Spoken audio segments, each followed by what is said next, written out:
Hello. Before we go to the workshop presentation on the precision ratio compass, I'd like to give you some preliminary information about operating this instrument. In his writings, R.N. Elliott mentioned a tool which he described as a time-saving device. New Classics Library spent several years looking for such a device, and we finally found this one, which is used by professional draftsmen and architects. It is solidly made and highly accurate and is known as a proportional divider.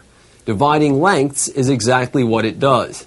The distance between the 2 points at the narrow end of the compass is an exact multiple of the distance between the 2 points at the wider end of the compass. That multiple is represented by the numbers along the left-hand scale of the compass. By adjusting this slide, we can change the relationship between the two ends of the compass. Another way to view this is to consider the distance between the 2 points at the narrow end of the compass as the number 1, and consider that as either the numerator or denominator of a fraction. The number at which the compass is set on the left-hand scale, then, is the other side of that fraction and represents the wide end of the compass. The fraction itself is the ratio which relates the narrow and wide ends of the compass. For example, if we set the left-hand scale at the number 3, then the distance represented by the narrow end of the compass is 1 over 3, or 1/3 of the distance represented by the wide end of the compass. Conversely, the distance represented by the wide end of the compass is 3 times that represented by the narrow end of the compass. If you look at the lower portion of the right-hand scale of the compass, you will see a special line placed there for your convenience, marked with the letters GS, which stands for golden section. Setting the compass on this line produces the ratio 1 to 1.618 between the narrow and wide ends of the compass. By setting the compass at GS, you are able to calculate quickly all of the reliable Fibonacci relationships you'll ever need, without a calculator and without ever having to reset your compass. Here's how to do it. You will notice a small notch on the back of one leg of the compass and a small tab on the front inside of the other leg. Line these up and then close the legs of the compass so that the 2 points at both ends are perfectly aligned. Now, loosen the wheel about 1/2 to 3/4 of a turn, which will allow you to adjust the slide. Notice the hash mark across the lower portion of the slide. By moving the slide, line this hash mark up with the corresponding hash mark on the right-hand scale next to GS. Then tighten the wheel. That's it. Your compass is now set at the Fibonacci ratio, so that the narrow end of the compass and the wide end of the compass, regardless of the various lengths which they may happen to measure, are always related by 1 to 1.618. One last note. These things are sharp, so please be careful. Now let's go to the workshop. What we're going to look at today is how the proportional divider, how the PRC, can be used to save you time when you're looking at different Fibonacci calculations. Now this chart is on page 273, and what this is the same chart as is on page 272 without the numbers. The chart on page 272 is just an idealized wave structure which is full of Fibonacci relationships for the purposes of illustrations in this section. There are many, many other real-time examples in your workbook. We'll look at some of them in a little while. That's what this chart was done up for. This is the same chart that appears in the PRC manual. Everything that we discussed today is in the PRC manual.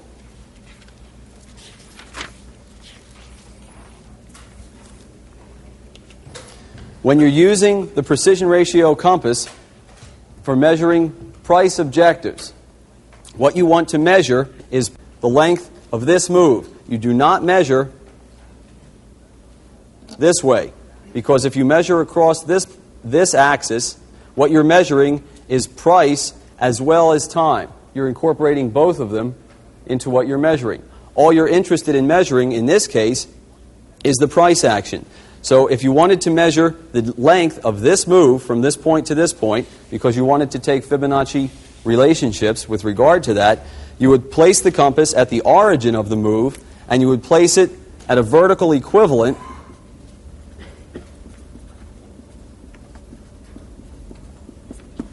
to the terminus of the move.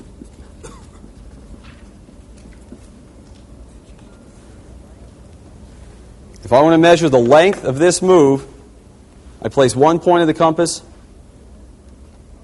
at the origin, and I place the other, what we refer to as a vertical equivalent, to the terminus of the move.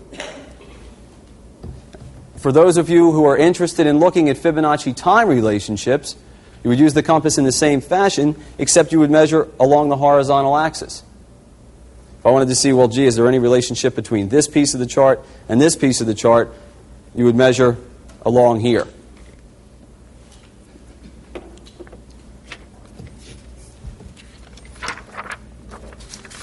Page 273A shows some Fibonacci ratio relationships. And these, I've always been fascinated with these. I won't go into them in detail other than to say that they're very interesting, and you have them in your workbook so that you can look at them and enjoy them later on. The number 618, or phi, times itself as 382. Bob mentioned that. But if you continue multiplying times phi, this is the series that you get: 382, 236, 146, 0.090, and so on. Additionally, though, if you start with 1 and subtract 618, and then subtract the next number in this series, you'll see that 618 minus 382 gives you 0.236. 382 minus 236 gives you 146. 0.236 minus 0.146 is 0.090, and so on. We'll take a look at the lower portion of this chart in just a moment.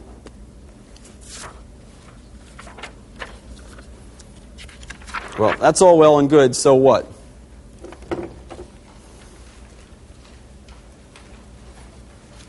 right, now, with the compass set on GS on the right-hand scale,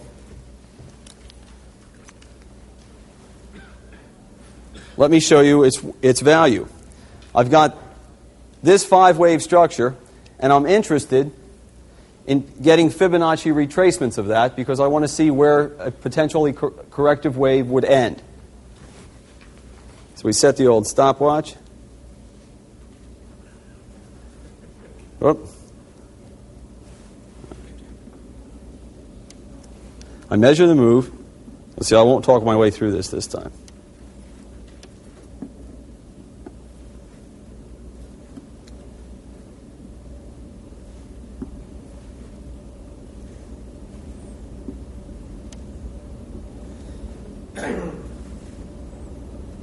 Okay.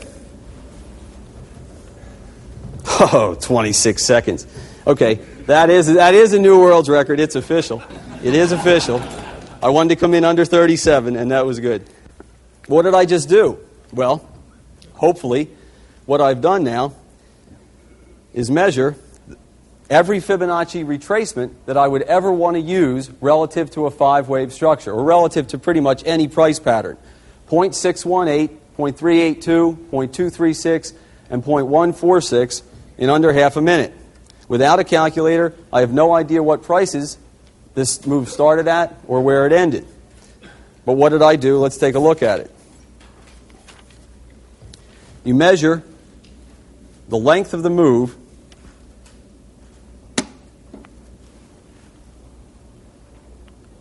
when you're looking for a retracement, when you're looking for a number less than 1, you start with the wider end of the compass, which is what we did here. You measure the entire length of the move. Now, what do we know about the narrow end of the compass at this point? It is 618. It is 0.618. The distance between the 2 points at the upper end of the compass is 0.618, the distance between the 2 points at the lower end of the compass. Therefore, all I need to do is flip the compass, measure from the top. What I'm doing is subtracting 0.618 from the peak of that. Therefore, this point marks a 62% retracement of that entire structure. What I did next was measure up from the bottom of the move without adjusting anything at all on the compass, leaving it fixed with the narrow end. And in doing so, I'm subtracting the difference between 1 and 0.618 is 0.382. Therefore, that mark is a 38% retracement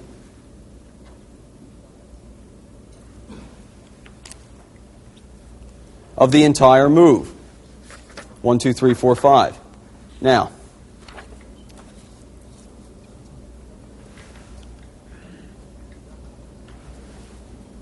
the upper chart is more important right now. What did we just look at? Additionally, 0.618 minus 0.382 is 0.236, and 236 minus 146 is 0.090. So what I can do at this point is contract the compass, and it doesn't matter which end I use right now, and I took the difference between 0.618 and 0.382. I came up to the top, and I subtracted it from the peak, and now I've got a 0.236 retracement.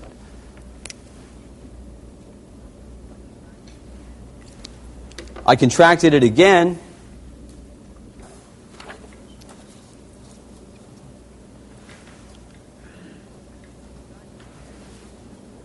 I took the difference between 0.382 and 0.236, and that gives me a 0.146 distance. 0.146 distance, and I subtract that from the peak and make a mark, and that's a 0.146 retracement of that entire move. Now, there is an alternate way to do that, and I'll show you very briefly. I had the compass initially set measuring the entire distance CD, and I flipped it because I know that the narrow end is 0.618 of the wide end.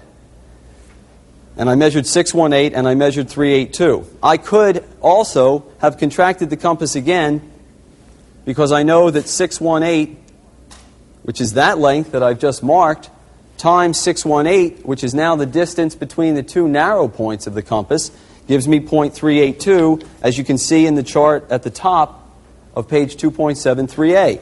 And therefore, that would give me the same measurement doing it in that fashion.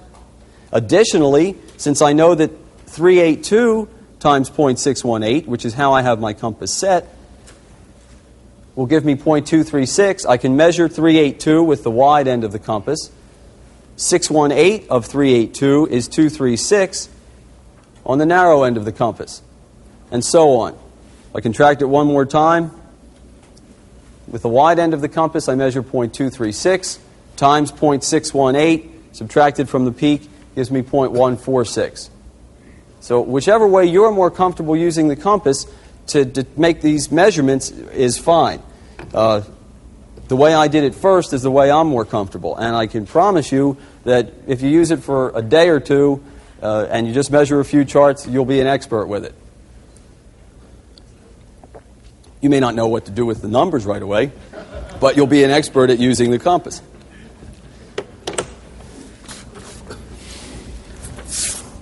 Let's take a look at page 275. First, let's go back and take a look at 273a. At the bottom of the page,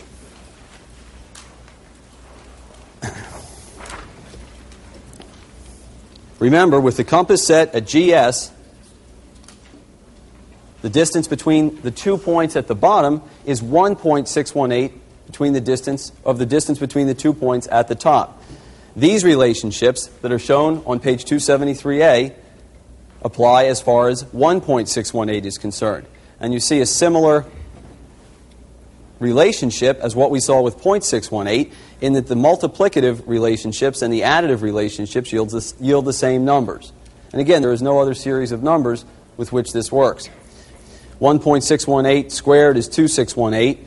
2618 times 1.618 is 4.236, and so on. 1 plus, we start with unity, 1 plus 1.618 is 2.618, 2.618 plus 1.618 is 4.236, and so on. Let me mention now, although you could take this down or up to very, very small or very, very large numbers, we rarely see moves or relationships which have forecasting value that are smaller than 0.236 or larger than 4.236. And we'll take a look at a couple of examples of those. Now let's take a look at page 275. Suppose you've got this structure here and you're interested in getting Fibonacci multiples. And usually when I say multiple, I'm talking about a number that is larger than 1. You're interested in obtaining Fibonacci multiples of this length here, the A wave. For example, to estimate the peak of wave B or the low of wave C. But the distance that you're interested in is distance AB. If you're interested in a multiple, if you're interested in a number that is larger than 1, you want to begin with the narrow end of the compass. Just the opposite of what you would do if you're looking for retracements. And you measure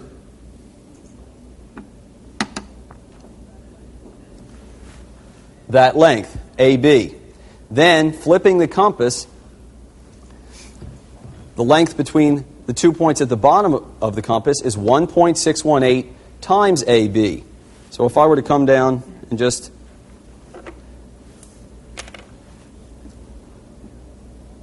make a mark right there, for example, that length is 1.618.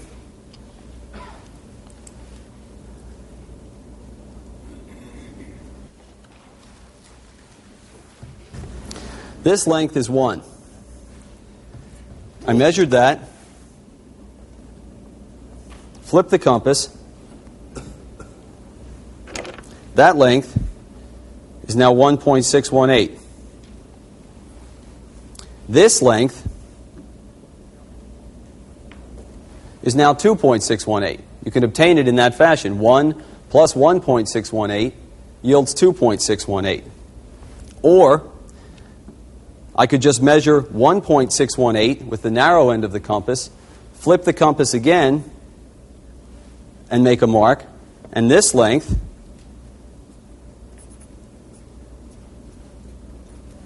would be 2.618. Then the sum of 1.618 and 2.618 is 4.236.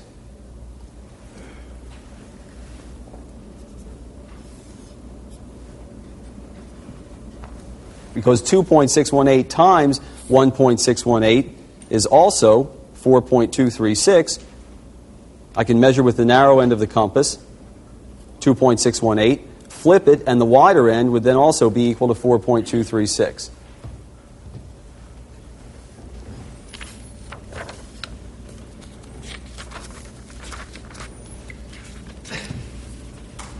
Essentially, in less than a minute, you can have every retracement or multiple that you would ever be interested in using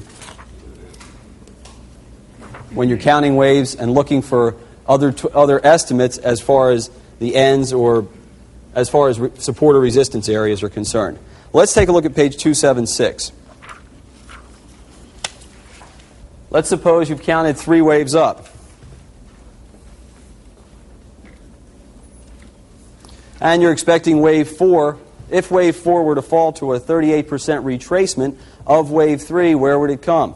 Well, you don't know what price this is. You don't know what price this is, although let me mention on the original page the prices are there and you can bang them out on a calculator and see that these numbers are exact.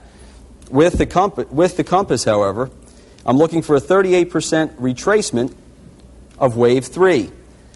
I measure by putting the compass at the origin of wave 3 and a vertical equivalent to the end of wave 3. Then, because 1 minus 0.618, which is now the narrow end of the compass, equals 0.382, I just come up,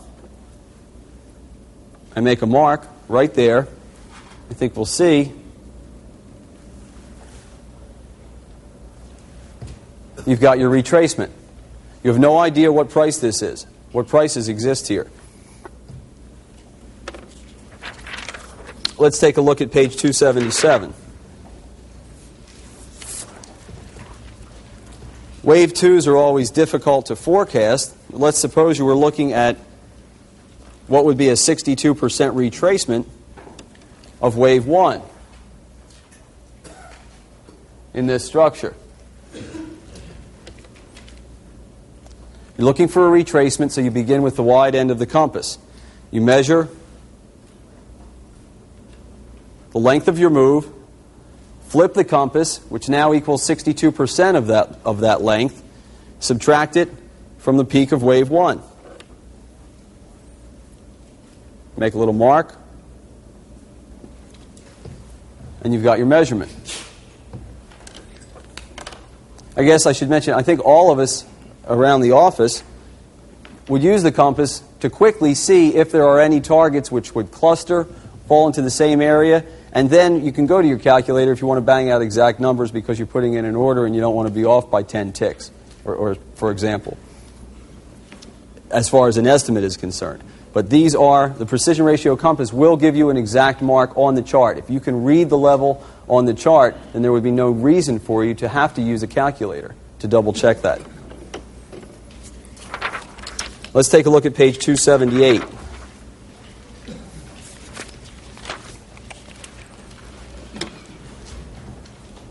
Wave 3 was equal to 1618 times the length of wave 1. This example, within wave 3, this chart is labeled in this fashion,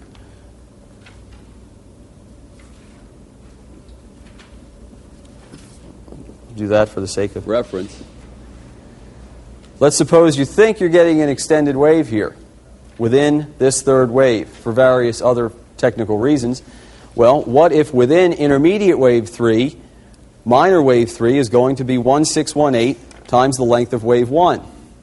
You're looking for a multiple. So you begin with the narrow end of the compass and you measure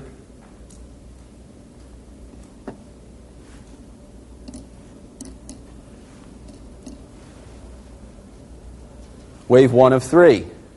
If you flip the compass, since it's set on GS, the distance between those 2 points is 1618 times the distance that you just measured, which was wave 1. And if you add that to the low at wave 2, it gives you a projection for wave 3 equal to 1.618 times wave 1, as is shown in the example.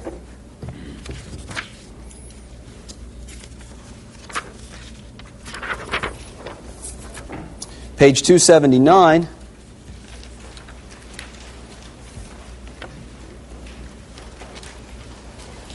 If wave 3 can be 1.618, the next, and you think that for some reason it might be longer, or you're just interested in taking that measurement, the next most likely place to look would be 2.618 times the length of wave 1.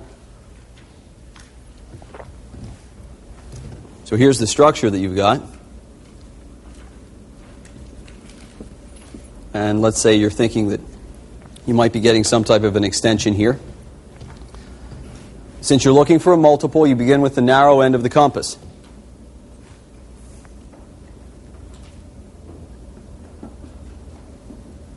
And you measure the move you are interested in obtaining a multiple of. Flip the compass. And now the distance between the wide end, the points at the wide end of the compass, is 1.618 times the distance between the points at the narrow end. 1 plus 1.618, if I make that mark right there, is 2.618. And then I can just take the compass, expand it, and add that, should be exact, and add that to the low at intermediate wave 2 to obtain a projection for where intermediate wave 3 would be 2.618 times the length of intermediate wave 1. As an alternate, you could also do this in this fashion. You're looking for a multiple, you're desiring 2618. You measure 1 first with the narrow end of the compass. You flip the compass and make a mark. That's 1618.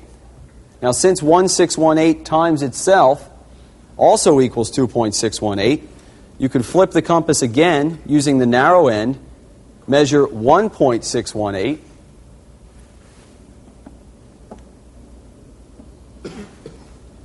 that you just measured, and then the distance between the 2 points at the wider end of the compass is 2.618 times that original distance. So you can do this in either way. It's whichever way you become more comfortable with it.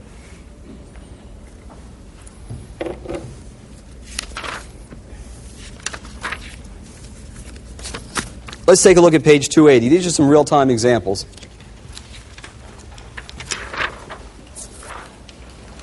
When primary wave 1 completed in January of 1984, Bob said, for various reasons, what would occur, or where would a 38% retracement be? Because that would be a logical place to look for support for the end of primary wave 2. What would we do in that case? Well, we're looking for a retracement. We start with the wide end of the compass. We measure the length of primary wave 1, which is that length as shown on the chart. And remember, since we're looking for a retracement, we start with the wider end. Flip the compass.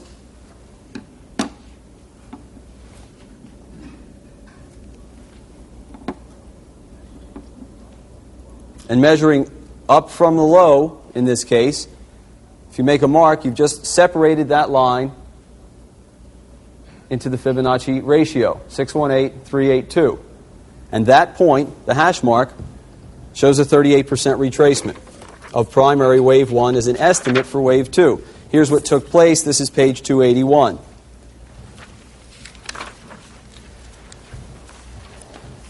Let's take a look at page 282.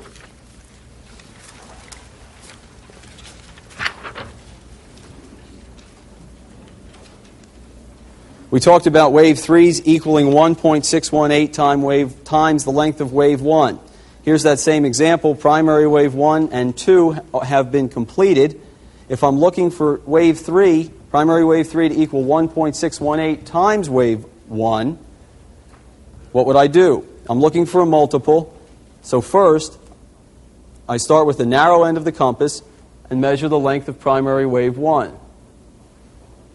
I then flip the compass, and all I need to do is add that distance, add that length, to the bottom of primary wave 2 to achieve a target, an estimated target, for the peak of primary wave 3. Page 283 shows how that worked out.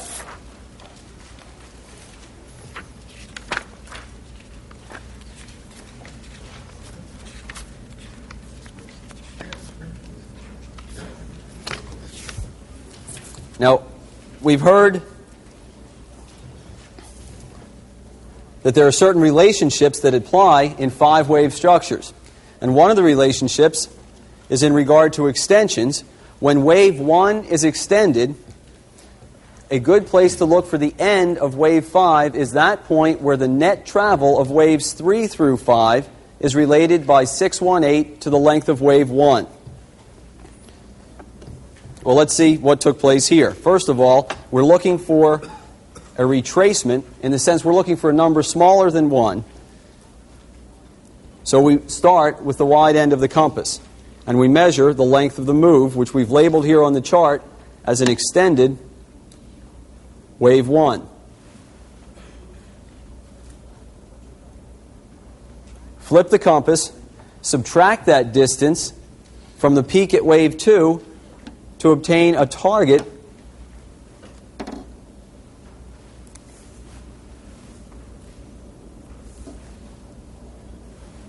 for the point at which the net travel of waves 3 through 5 would equal 0.618 times wave 1. Now, when this occurred, we looked at this chart a couple of times yesterday. This was that diagonal triangle that completed in July of 1986 and was a very pretty pattern. There were a couple things that took place at this time. First of all, there was this thing called the Prechter cell signal that people blame the decline on, and well, we don't know if we believe in those or not, actually. But there's something that, to stay safe, I'll say I don't know if I believe in this or not either. Program trading. People said at the time that if it weren't for program trading, the market would never have fallen to this level. All right, but Fibonacci knew otherwise. And when you think about it, it makes sense, because who programs the computers that do the program trading anyhow? That's people, and I guess that psychology applies. But in spite of both of those obstacles, program trading and sell signals by gurus, what did the market do? The best labeling for this structure in real time, and it has not been altered, was that the market came down in a 5-wave structure, finished minute wave 3, rallied in a wave 4, and came down and double bottomed at that point in wave 5. And the net travel of waves 3 through 5 was exactly 62% of the net travel of wave 1. Let's take a look at page 286.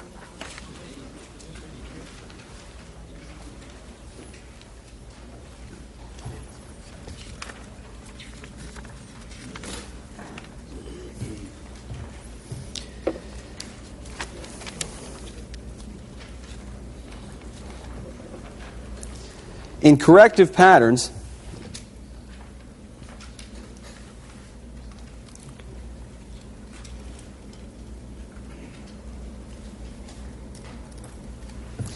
there are typical relationships, particularly in a zigzag, that you expect the waves to follow. In the first place, you would look for a C relative to an A wave would be a 62% multiple of that. So you look at C equals 0.618 times A. And the next place you would expect to look would be C equals A. And after that, C is 1.618 times A, and so on. So let's see what happens here. Suppose you're looking at this structure, and you're interested first in the length of A. Now you're looking for C equals 618 of A, so you begin with the wide end of the compass. Flip it, subtract that distance from the B wave, and obtain a target for C equals 618 of A. Now you didn't know that was going to occur, so you would have made that mark, but you probably also would have said, well, let me take a look at C equals A, because that's pretty typical, and that occurs quite frequently. So there's the length of A, and you subtract that from B, and you make a mark. All right, at that point. Now, why is that target less likely? Because it's down in the volume on your chart. Okay.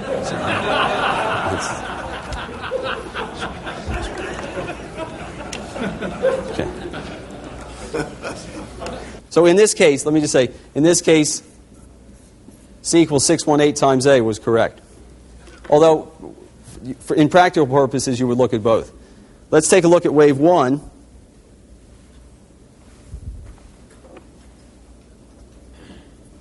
That's the length of wave 1 in this, what we think is a new impulse wave to the upside. 62% of wave 1. I measure with the wide end first, flip the compass, I've got 62%. And I make a mark. And we see that that was a good estimate for the low of wave 2. Additionally,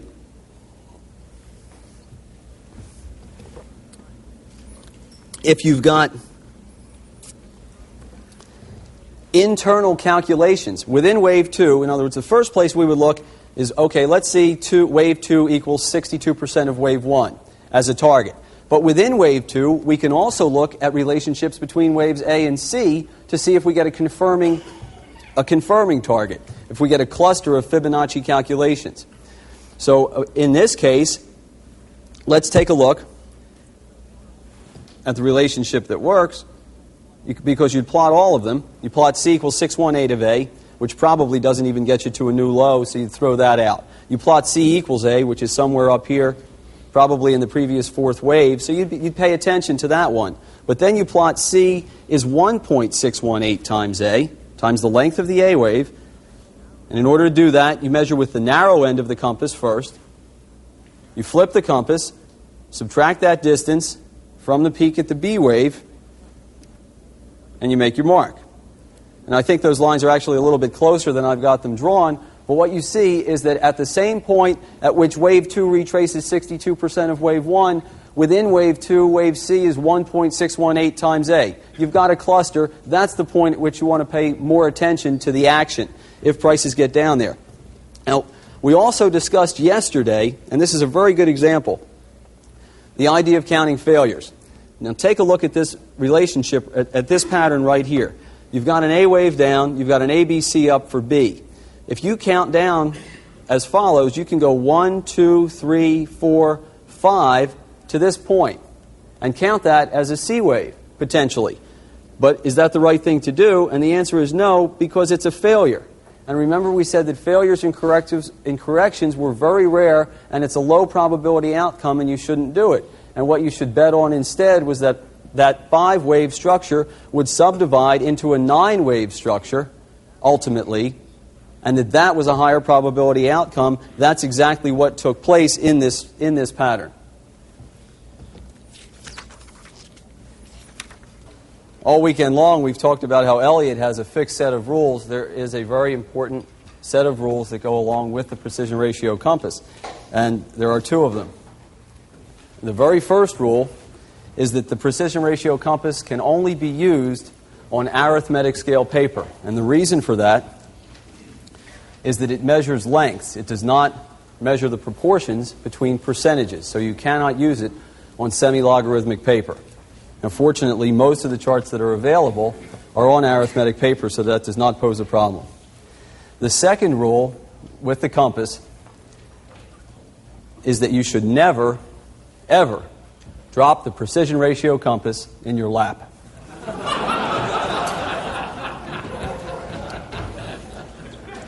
That ends the section on the precision ratio compass.